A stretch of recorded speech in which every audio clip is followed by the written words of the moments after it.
Noida authority हमको नहीं दे रही बनाने को। लीज मनी का इशू हम सेटल कर लेंगे नोएडा अथॉरिटी से। ये ज्ञापन बना करके मैं चाहता हूँ हम सब लोग लिखित में सब साइन करके ये ग्रुप के पास ये मैसेज दिलवाना चाहते हैं कि जो भी लीज मनी नोएडा अथॉरिटी मांगेगी हम देने को तैयार हैं। सब तैयार है, नहीं तैयार है? सरकार हमसे कभी ज्यादा पैसा नहीं मांग सकती। उन्होंने जाके एनसीएलटी के अंदर अपना बैंकरप्सी फाइल कर दी, जो एक सरासर ये सारा पैसा जाए दुबई जा चुका है। मैं आपको अपना उदाहरण देता हूँ, दुबई जा चुका है। प्रमोद जी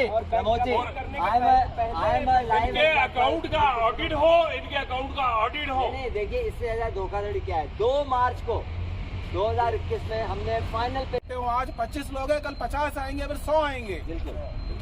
जितने ज्यादा लोग आएंगे उतने ही हमारे सक्सेसफुल होंगे। बिल्कुल। तो आप प्रमोद जी से मैं रिक्वेस्ट करूंगा वो भी 2 शब्द कहे। श्री प्रमोद जी, सरकार हमें हेल्प करे हमारा घर देने के लिए। एक चीज और है, criminal case economic offences wing में जो दर्ज हो रहा है, वहाँ भी ढील चल रही है।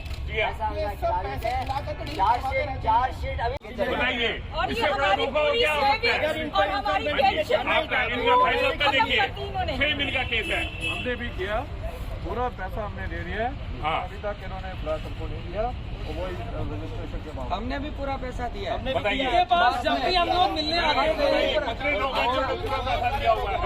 ये पैसा साइफन कर गया है। जब भी वही चला गया। इनके अकाउंट का ऑडिट होना चाहिए, इनके अकाउंट का ऑडिट होना चाहिए, इनके अकाउंट का ऑडिट होना चाहिए, इनके अकाउंट। आप सबसे निवेदन है कि आप भी सभी लोग वैसे ही लेटर या और अपने हिसाब से मॉडिफाई करके लेटर लिखें सीईओ को, वेब ग्रुप को, सबको। अगर उनके पास 50 लेटर जाएंगे तो मजबूर हो जाएंगे एक्शन लेने के लिए। सरकार हमें हेल्प करे हमारा घर देने के लिए। एक चीज और है, criminal case economic offences wing में जो दर्ज हो रहा है, वहाँ भी ढील चल रही है। ऐसा चार्जशीट अभी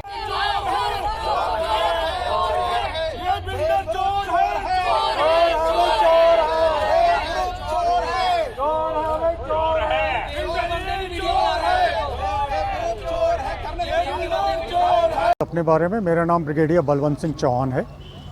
मैं फ़ौज से रिटायर हुआ हूँ। मैं ज़्यादा ज़ोर से नहीं बोल सकता हूँ क्योंकि 1989 में सियाचिन में 1 साल की ड्यूटी के दौरान मेरा राइट लंग पूरा ख़राब हो गया था। आज भी अगर मैं ज़्यादा ज़ोर से बोलूँ तो मेरे लेफ़्ट लंग से ब्लीडिंग शुरू हो जाती है, तो इसलिए मैं धीरे धीरे बोलूँगा। पोस्ट रिटायरमेंट मैंने यहाँ पर 2016 में, जब ये almost ready to move in हमको कहा गया था कि आपको 1 साल के अंदर फ्लैट मिल जाएगा, तब हमने ये फ्लैट बुक किया। D102 सामने फ्लैट है, 2nd फ्लोर में नीचे से, हाई राइज बिल्डिंग में, अमोर में। और हमने अक्टूबर 16 में बुक किया था विद एश्योरेंस की 17 में मिल जाएगा।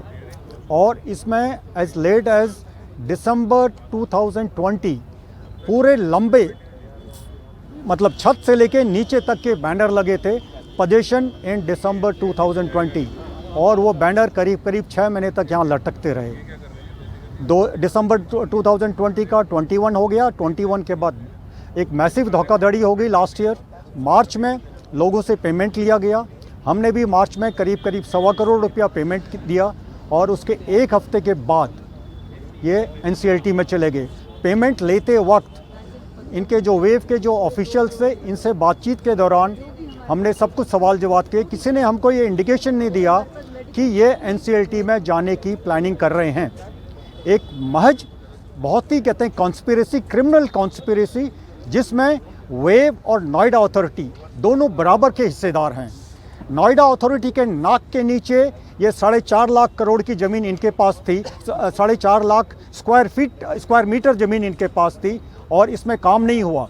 सिर्फ 54-55,000 स्क्वायर मीटर्स में जिसमें काम हुआ था, नोएडा अथॉरिटी ने कभी जाग के नहीं देखा कि इस ज़मीन के ऊपर काम क्यों नहीं हो रहा है, क्यों कुछ प्रोजेक्ट ऐसे हैं जो ज़मीन से उगे ही नहीं हैं।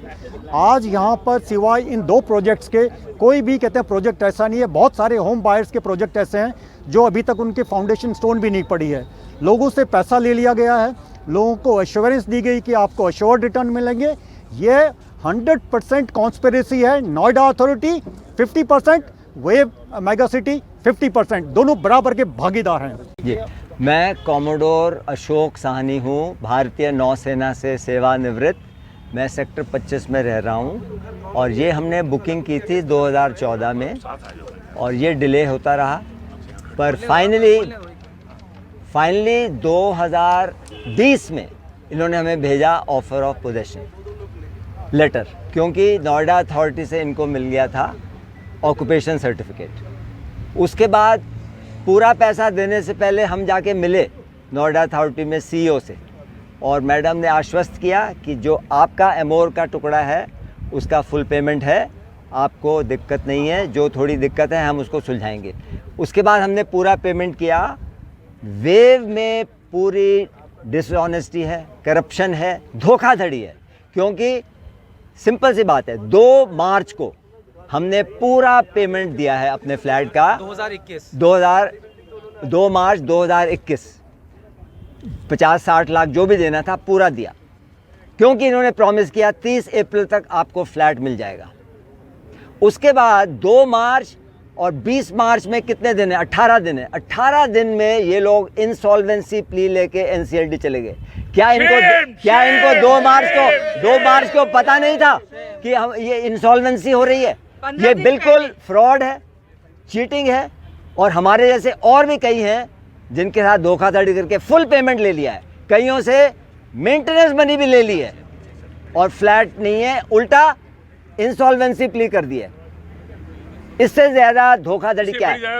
और हमने पुलिस में दिल्ली, इनका रजिस्टर्ड ऑफिस दिल्ली में है, दिल्ली में बाकी सिविल केसेस में तो समय लगता है, क्रिमिनल केस दर्ज करने के लिए हमने कंप्लेंट फाइल की है दिल्ली पुलिस के इकोनॉमिक ऑफेंसेस विंग में। वहाँ भी 4-6 महीने से ऊपर नीचे हो रहा है, क्योंकि पैसा खिला देते हैं हर जगह। क्योंकि चार्जशीट दायर होनी चाहिए, क्रिमिनल केस होना चाहिए, तभी इनके अगेंस्ट कोई स्ट्रिक्ट कार्रवाई होगी। मेरा नाम अंशुमन जैन है। ये अमोर के अंदर मेरे फादर ने अपनी रिटायरमेंट फंड्स को यूज़ करके ये फ्लैट बुक किया था 27 जनवरी 2012 में। मेरे फादर अक्टूबर 11 में रिटायर हुए थे, 27 जनवरी 2012 में उन्होंने फ्लैट बुक किया। लगातार हम लोग वेव के टच में रहे, सारी इंस्टॉलमेंट्स टाइम सिर पे की। हमने 2016 में वेव को 95% पैसा दे दिया था, क्योंकि हमें उम्मीद थी कि शायद फ्लैट मिल जाएगा। 2017 में इन लोगों ने अपने सबसे पहले जो बिल्डर L&T ये कंप्लीट कर रहा था उसके साथ धोखा किया, कंस्ट्रक्शन बीच में छोड़ के चले गए। उसके बाद नोएडा अथॉरिटी को ऑलमोस्ट 70% लैंड इन्होंने वापस कर दी, वो एक अलग धोखा था हमारे साथ। इस पूरे दौरान हम अपनी EMIs पे कर रहे थे, बिल्डर को पैसा दे चुके थे, रेंट पे कर रहे थे।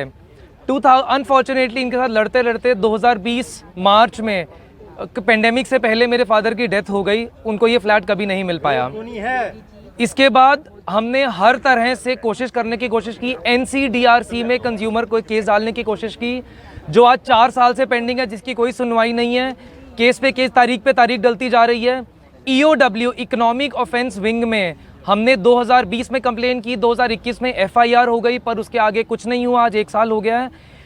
इलाहाबाद हाई कोर्ट में हमने रिट पिटिशन डाली है इसके अगेंस्ट, वेव के अगेंस्ट। सरकार से गुहार लगाई है कि हमारा फैसला किया जाए कि हम लोग वेव बिल्डर के अगेंस्ट करें, जिसने अपने आप को दिवालिया घोषित कर दिया है। एज ए ग्रुप इनके पास हज़ारों लाखों करोड़ की एसेट्स हैं, शुगर मिल्स चल रही हैं, 50 जगह इनके प्रोजेक्ट्स चल रहे हैं, और सिर्फ यही एक कंपनी क्यों दिवालिया घोषित हो।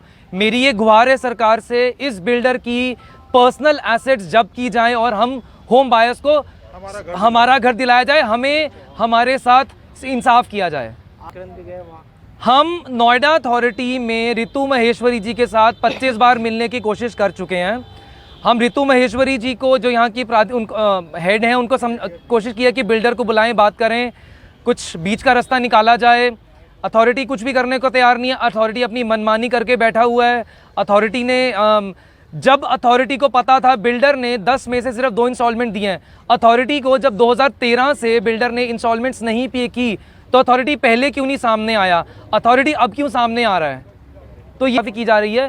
मैं एक प्राइवेट कंपनी में जॉब करता हूँ, सरकार को हर साल बहुत मोटा टैक्स देता हूँ, उसके बाद मेरे साथ ये हालत की जा रही है। मैं अपने फादर को लूज़ कर चुका हूँ इस पूरी गेम के अंदर। मुझे समझ नहीं आ रहा है ये देश कहाँ जा रहा है, क्या तरक्की की बात हो रही है। मोदी जी, हमने आपको वोट दिया है, योगी जी, हमने आपको दोबारा वोट दिया है। प्लीज़ मेरी आपसे रिक्वेस्ट है, हमारी लाखों होम बायर्स नोएडा में जो हैं